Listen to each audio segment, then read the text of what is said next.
Hi everyone, Alex from AutoStore here. This week we're talking about the comparison between the Relay port and the Carousel port. So over the past 2 weeks I've gone through the Carousel port as a whole and introducing it. Then last week we were just talking about the Relay port and also posted that video for XXL, which I know quite a few people liked.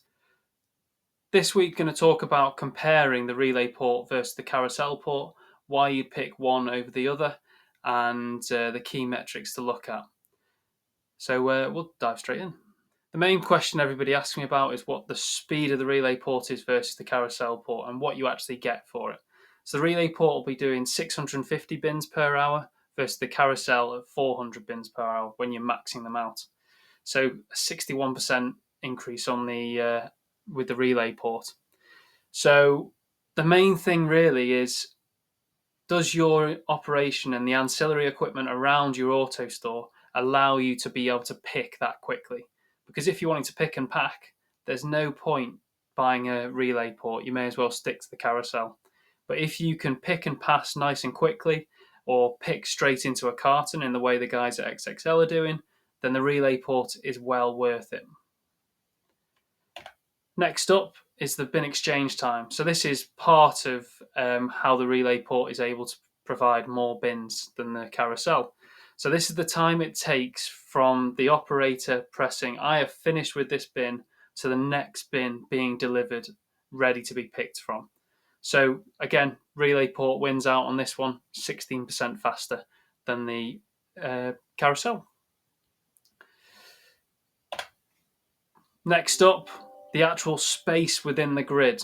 So generally we only see the Relay port being used for really fast systems or large systems, purely because it requires 45 stacks worth of storage to put that in, versus the Carousel port that only requires 8.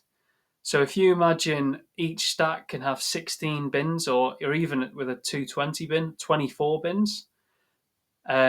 If you're actually doing 37 times 24, that's a hell of a lot more storage, or 37 times 16, it's a lot more storage in there. So the Carousel port uses 82% less space than the Relay. So if you're using a relatively small system, even if you can pick quickly, if you're losing all of that storage space to the Relay port, then maybe it's not necessarily worth it. But it's kind of horses for courses. And if you've got a couple 100,000 bin system where you're picking and passing and you can get that high throughput, then the Relay port is absolutely worth it. Next one, and the age-old question of what is the cost.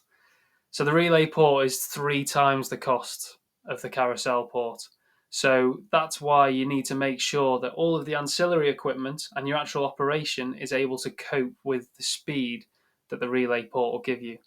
If your operation can't cope with 650 bins per hour per person as well, then there's no point spending the extra money on it. But if you have all of that operational capability, then absolutely go for the Relay port. There's a reason the Carousel port is our most commonly sold port, though, because 400 bins per hour is often fast enough for most systems, and it's only when you're doing that requirement of 500 plus lines an hour that you really look at the Relay. The key thing really to take away is it's your own operation outside the auto store that would decide whether or not you can use the Relay port or the Carousel. If you've got the ability to cope with 650 bins per hour, then absolutely go for it. And the 3 times cost actually gives you a headcount saving of 40%. So it does work out if your ancillary equipment is there or your processes are there.